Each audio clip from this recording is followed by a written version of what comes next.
तो चलिए आगे बढ़ते हैं हमारे आज के दिन के इस चौथे वीडियो की तरफ। इसके पहले भी 3 वीडियो आज हम पब्लिश कर चुके हैं। तीनों वीडियो अगर अब तक आपने नहीं देखे तो आप चाहिए तो हमारे चैनल के वीडियो सेक्शन में जाकर उन तीनों वीडियोस को देख सकते हो। और हमारा व्हाट्सअप का चैनल भी है जो टोटली फ्री ऑफ कॉस्ट है। इंटरेस्टेड हो तो आप वो भी ज्वाइन कर सकते हो। व्हाट्सअप चैनल का लिंक इस वीडियो के डिस्क्रिप्शन में आपको मिल जाएगा। वहाँ पर सिर्फ और सिर्फ शेयर बाजार की जो अपडेट्स होती है, जो खबरें होती है, शॉर्ट में मैं आपके साथ शेयर करते रहता हूँ। तो यहाँ पर बहुत सारे कंपनी के बारे में शुक्रवार को जब बाजार बंद हुआ उसके बाद सैटरडे और आज के दिन संडे बहुत सारी ज़बरदस्त खबरें एक्टिवेट हो चुकी है, पॉजिटिव भी और नेगेटिव भी। और इन खबरों के अनुसार इन सारे शेयर्स में कल के दिन बाजार खुलते ही काफ़ी बड़ा एक्शन हमको देखने को मिल सकता है।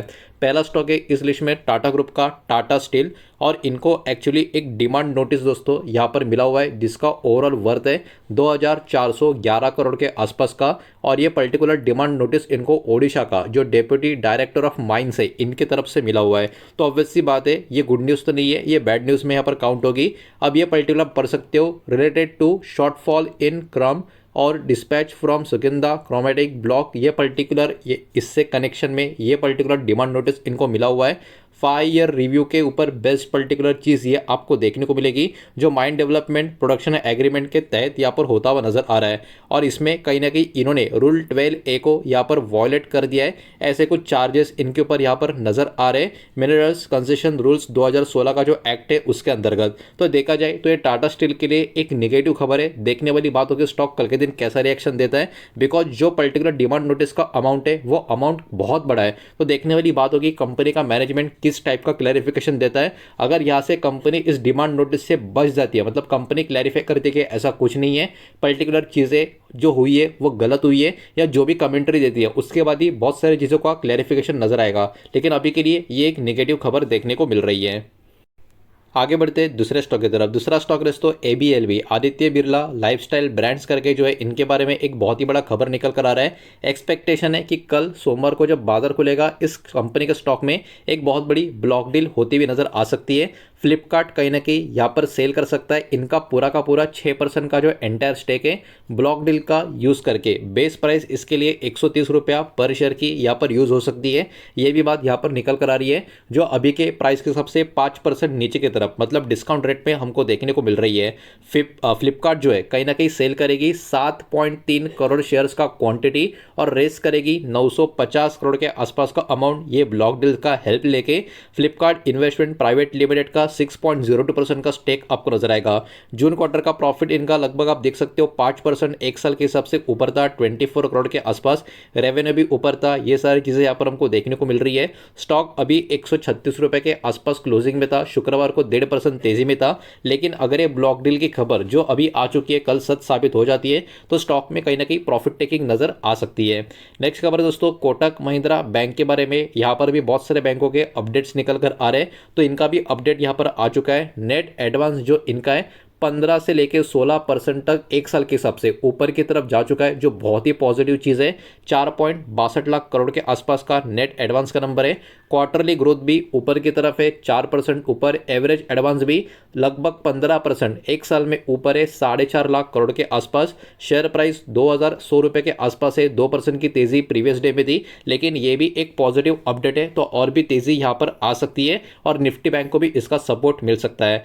यस बैंक के बारे में नेक्स्ट खबर आपको देखने को मिलेगी और इनका भी अपडेट आ रहा है। अब देखिए धीरे धीरे Q2 के नंबर्स आना शुरू हो जाएंगे तो ऐसे अपडेट्स आते रहेंगे। इनका भी लोन और एडवांस का खबर है कि 2.50 लाख करोड़ के आसपास का इनका लोन एंड एडवांस का ग्रोथ होता हुआ आपको नजर आएगा, जो एक साल के हिसाब से 6.5% ऊपर है और क्वार्टर के हिसाब से लगभग 4% ऊपर है। तो देखा जाए यस बैंक के लिए भी ये बहुत ही बड़ी बात है, बिकॉज बैंक पिछले कई सालों से बहुत ही सारे प्रॉब्लम्स में नजर आ रहा था। तो ये एक पॉजिटिव ट्रिगर की तरह साबित हो सकता है। कासा रेशियो भी 34% ऊपर की तरफ आपको देखने को मिलेगा। लगभग पिछले क्वार्टर में इनका जो कासा रेशियो था वो 30 के नीचे था। तो कहीं ना कहीं ये भी एक पॉजिटिव ट्रिगर की तरह काम कर सकता। शुक्रवार को 22 रुपीज़ के नीचे स्टॉक का क्लोजिंग आ गया था। नेक्स्ट खबर की तरफ आगे बढ़ते हैं। सेगल इंडिया के बारे में एक बहुत ही बड़ी खबर यहाँ पर हमको देखने को मिल रही है कि इनको अराउंड 712 करोड़ का दोस्तों यहाँ पर ऑर्डर मिला है MSEDCL की तरफ से। अंडर मुख्यमंत्री सौर कृषि वाहिनी योजना 2.0 के तहत ये वाला इनको ऑर्डर मिलता हुआ देखने को मिल रहा है। और इसमें ओवरऑल अगर हम बात करें तो ये डेवलप करेंगे 190 मेगावाट सोलर प्रोजेक्ट्स का, पावर प्रोजेक्ट्स का अक्रॉस 4 अलग अलग डिस्ट्रिक्ट जो महाराष्ट्र में नजर आएंगे। लगभग 1.5% के आसपास की गिरावट स्टॉक में शुक्रवार के दिन थी। 260 के आसपास का क्लोजिंग था, लेकिन ये खबर के चलते स्टॉक में एक बड़ी तेजी आने का पूरा चांस कल के दिन बन सकता है। नेक्स्ट अगर दोस्तों सोबा लिमिटेड, इसके बारे में भी एक अपडेट है और ये भी कहीं ना कहीं अपडेट काफ़ी इंटरेस्टिंग रह सकता है, बिकॉज इनका जो टोटल सेल्स का वैल्यू है आप देख सकते हो एक साल के हिसाब से 61% के ऊपर की जंप दिखा रहा है। अराउंड 1900 करोड़ के आसपास का जंप है ये, और क्वार्टर के हिसाब से लगभग 9% के करीब की गिरावट है। तो क्वार्टर में जो गिरावट है उसका परसेंटेज काफ़ी कम है, लेकिन एक साल में बहुत ही आउटस्टैंडिंग जंप हमको देखने को मिल रही है, जो एक पॉजिटिव न्यूज़ की तरह काम कर सकती है। शेयर सेल्स की वैल्यू की बात करें तो ये लगभग 1600 करोड़ और 1500 करोड़ के बीच में, जो एक साल में 56% ऊपर है, तो क्वार्टर के हिसाब से 10% नीचे है। मतलब एक साल में ओवरऑल परफॉर्मेंस काफ़ी बढ़िया हो रहा है, तो ये मार्केट पॉजिटिव चीज़ की तरह यहाँ पर काउंट कर सकता है। आगे बढ़ते हैं नेक्स्ट स्टॉक की तरफ। आईटी का एक दिग्गज इन्फोसिस के बारे में भी एक अपडेट यहाँ पर निकल कर आ रहा है। पार्टनर हो चुके हैं ये टेलनॉर शेयर्ड सर्विसेज के साथ using Oracle cloud SCM to improve HR operations improve करने के लिए ओरेकल क्लाउड एससीएम का यूज होता हुआ नजर आएगा। तो इनका पार्टनरशिप एक्चुअली होता हुआ आपको देखने को मिल रहा है, और इसका एक गोल या एम अगर हम बात करें तो और भी अच्छी कंसिस्टेंसी और इफिशियंसी यहाँ पर एचआर सिस्टम के लिए और बेटर डिजिटल इंटीग्रेशन के लिए कैरी फॉरवर्ड करना, ये इसके पीछे का एक पर्टिकुलर सिनारियो या गोल आपको देखने को मिलेगा। तो ऐसा नहीं कि बहुत आउटस्टैंडिंग न्यूज़ है, लेकिन एक न्यूट्रल टू पॉजिटिव टाइप की खबर हमको देखने को मिल रही है। नेक्स्ट खबर है दोस्तों वेदांता, इस कंपनी के बारे में। इनका जो एल्यूमिनियम प्रोडक्शन है 6.17 लाख टन के आसपास का देखने को मिल रहा है, जो एक साल के हिसाब से 1% ऊपर है, क्वार्टर ऑन क्वार्टर के हिसाब से 2% ऊपर है। इस कंपनी का एक्सपेंशन का, इन्वेस्टमेंट का प्लान का भी एक वीडियो मैंने अराउंड 8 बजे के आसपास, 2 स्टॉक थे उसमें से एक स्टॉक यही था, तो मैंने उसके बारे में भी आपको बता कर रखा है। कंपनी कुछ बहुत ही बड़ा प्लान करती हुई आपको नजर आने वाली है, तो कहीं ना कहीं स्टॉक में पॉजिटिव चीज़ें यहाँ पर एक्टिव है। जिंक प्रोडक्शन की बात करें, ये भी 2.5 लाख टन के आसपास नजर आएगा, लेकिन 6% नीचे है एक साल में, और क्वार्टर में 1% नीचे है। तो मिले जुले नंबर से न्यूट्रल इसको बोलेंगे, ना निगेटिव ना पॉजिटिव। नेक्स्ट खबर है दोस्तों एचडीएफसी बैंक के बारे में। एवरेज लोन अंडर मैनेजमेंट की अगर हम बात करें, ये लगभग 28 लाख करोड़ के आसपास का नंबर नजर आएगा, जो एचडीएफसी बैंक काफ़ी हैवीवेट बैंक है, नंबर इनके काफ़ी भारी भरकम रहते हैं। तो ऐसे बैंकों में अच्छा खासा उम्मीद से भी अच्छा नंबर लाना या थोड़ा बहुत भी अच्छा नंबर लाना काफ़ी बड़ा चैलेंज रहता है, लेकिन फिर भी एक साल में 9% का यहाँ पर जंप है, क्वार्टर में भी 2% का जंप आपको नजर आएगा। ये भी एक्चुअली न्यूट्रल टू पॉजिटिव इसको हम बोल के चल सकते हैं। ग्रॉस एडवांस की बात करें 28 लाख करोड़ के आसपास का नंबर यहाँ पर भी आपको नजर आएगा। एक साल के हिसाब से 10% ऊपर है, तो 5% क्वार्टर के हिसाब से है। तो एक्चुअली ग्रॉस एडवांस का नंबर काफ़ी पॉजिटिव है compare to average loan under management. तो कहीं ना कहीं नंबर्स ओवरऑल देखे जाए तो पॉजिटिव खबर ये एचडीएफसी बैंक के लिए साबित हो सकती है। आगे बढ़ते बचे हुए शेयर्स भी देख लेते हैं। प्लीज़ वीडियो को लाइक कर देना, वीडियो को शेयर कर देना। पहली बार चैनल पे आ चुके हो तो चैनल को भी सब्सक्राइब जरूर कर देना। नेक्स्ट खबर दोस्तों मैरिको, इस कंपनी के बारे में। इनका डिमांड अभी के लिए स्टेबल बना हुआ है इस क्वार्टर में, ऐसा अपडेट इनके तरफ से देखने को मिल रहा है। एक्सपेक्ट कर रहे बेटर कंज्यूमर सेंटिमेंट्स, क्योंकि अभी फेस्टिवल सीजन की शुरुआत तो हमारे कंट्री में हो चुकी है। तो यहाँ पर ये एक न्यूट्रल खबर है, इसको हम निगेटिव पॉजिटिव दोनों बोल नहीं सकते। रिसेंटली जो जीएसटी कट का बेनिफिट से 30% का इनका बिजनेस में भी होता हुआ नजर आएगा, ये बात भी यहाँ पर इन्होंने बोली है। तो कोई बहुत आउटस्टैंडिंग अपडेट नहीं है, लेकिन वही है कि न्यूट्रल है, ना पॉजिटिव ना नेगेटिव।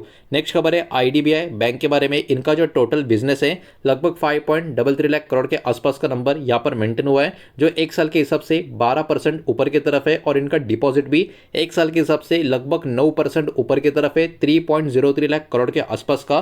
तो ये भी एक बहुत ही अच्छी खबर आईडीबीआई बैंक के लिए हमको देखने को मिल रही है।